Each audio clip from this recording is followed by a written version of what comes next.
Apa yang terjadi sesudah ini diadopsi? Yang terjadi kita bangun sebuah sistem namanya Jaklingko. Teman-teman pernah tahu ini ya, cara kerja Jaklingko?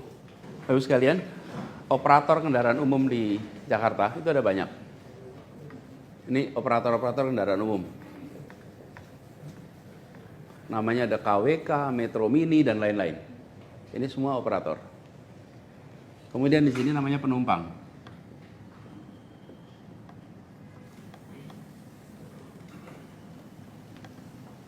Mereka bertransaksi. Terus kami di sini, pemerintah, itu membuat regulasi yang mengatur agar transaksi ini terjadi. Oke? Kami juga membuat regulasi tentang rutenya dan lain-lain. Tapi transaksi antar ini, Anda bayar kepada operator. Lalu saya sampaikan, ini masalahnya bukan nggak ada public transport.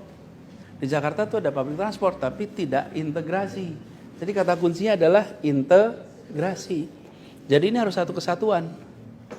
Supaya rutenya terintegrasi, payment sistemnya terintegrasi, manajemennya terintegrasi. Jadi operator-operator itu saya undang ke Balai Kota. Itu sekitar Februari 2018. Itu ya, kalau boleh saya ceritakan, pertemuan paling panas yang pernah saya ikutin. Panas betul. Kalau kemarin nggak panas, nggak ada panas-panasnya. Panas betul. Seruangan itu adalah para operator, para pemilik, para manajemen, dan sebagian ibu-ibu. Ibu-ibunya luar biasa bersemangat. Jadi sangat outspoken. Dan mereka poinnya dua. Satu, Anda tidak fair. Pemerintah itu regulator dan market player.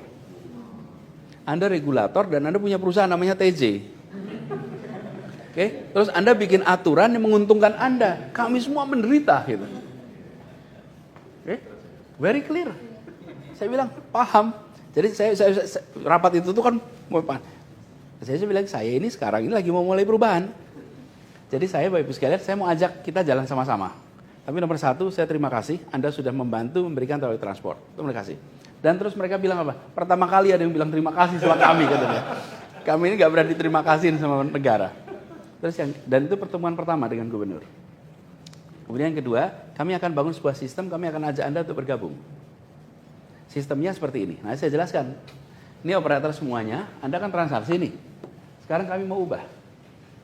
Anda tidak usah lagi bertransaksi dengan warga, tapi bertransaksi dengan kami. Oke? Kami akan bayar jasa Anda per kilometer. Penumpangnya berapapun dibayar per kilometer. Jadi Anda nggak usah khawatir. Tapi Anda harus bergabung dalam satu sistem nih. Yang kedua, buat penumpang nggak usah bayar ke sana, cukup bayar ke pemerintah aja. Oke? Anda bayar, kemarin kita bayar 5.000, Anda bayar 5.000, Anda bisa pakai 3 jam.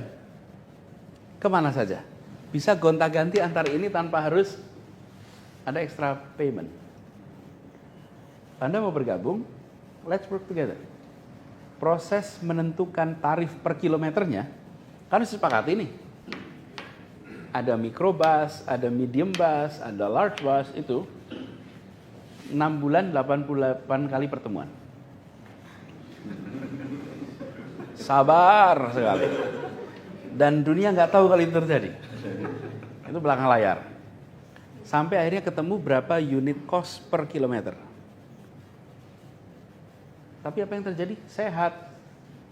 Nggak usah kebut-kebutan. Nggak usah ngejar setoran. Kemudian tenang, tidak ada lagi rute basah dan rute kering. Tidak ada lagi jalur yang orangnya dipindah di tengah jalan. Ingat ya. Dan kemudian mereka punya kontrak dengan pemerintah.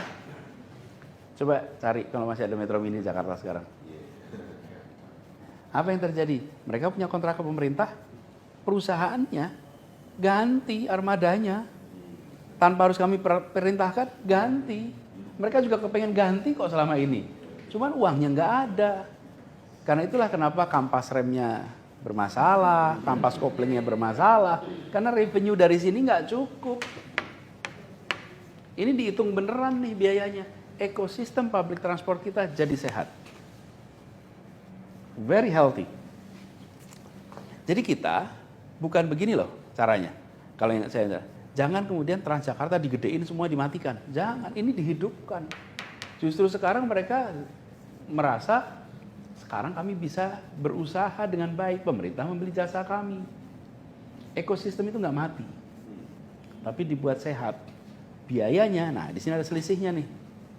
Delta ini, kalau bisa dibilang itu yang ngambil siapa? Yang ngambil pemerintah.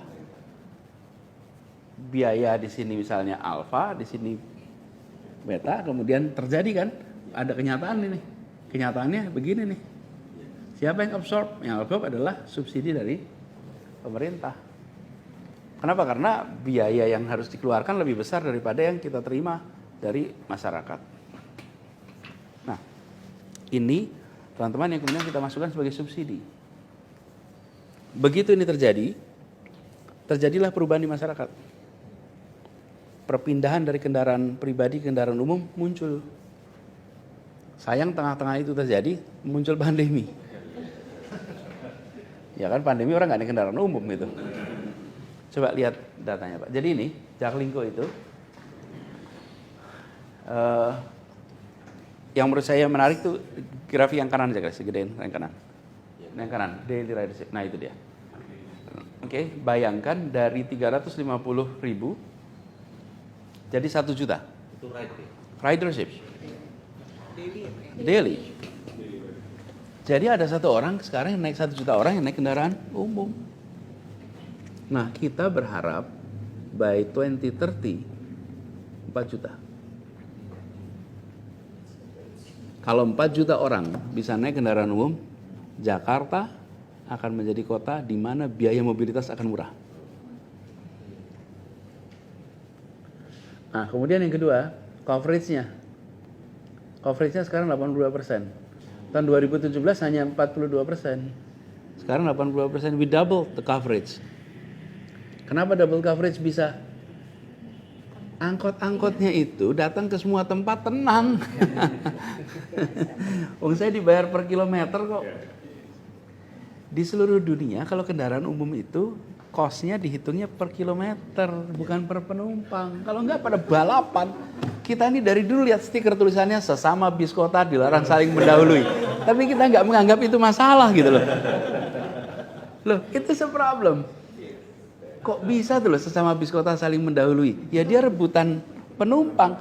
Tapi ini karena kita hidup di Indonesia, saking sudah lamanya kita ini bersama-sama dengan masalah itu, ya kita nggak merasa itu masalah gitu.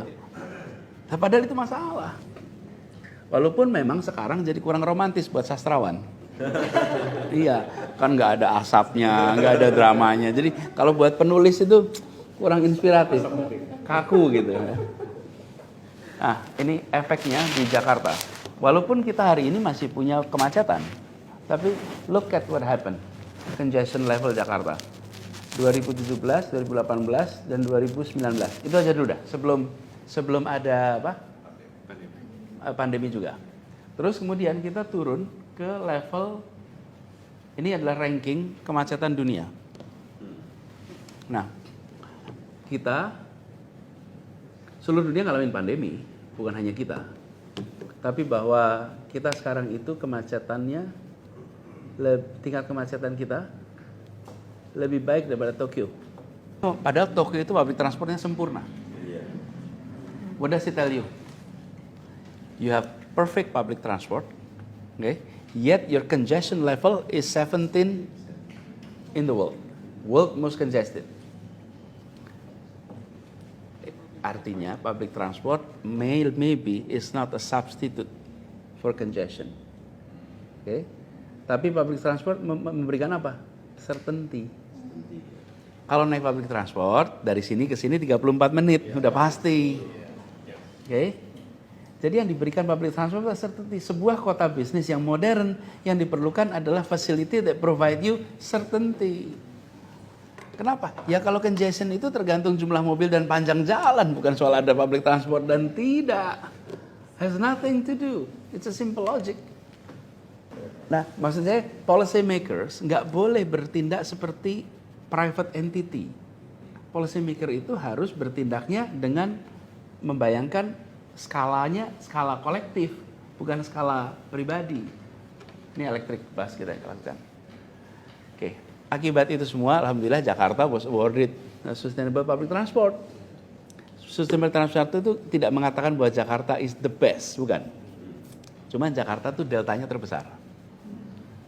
Antara dulu dan sekarang, Jakarta itu delta terbesar sedunia. We should be proud of. Especially your paper is carrying Jakarta names.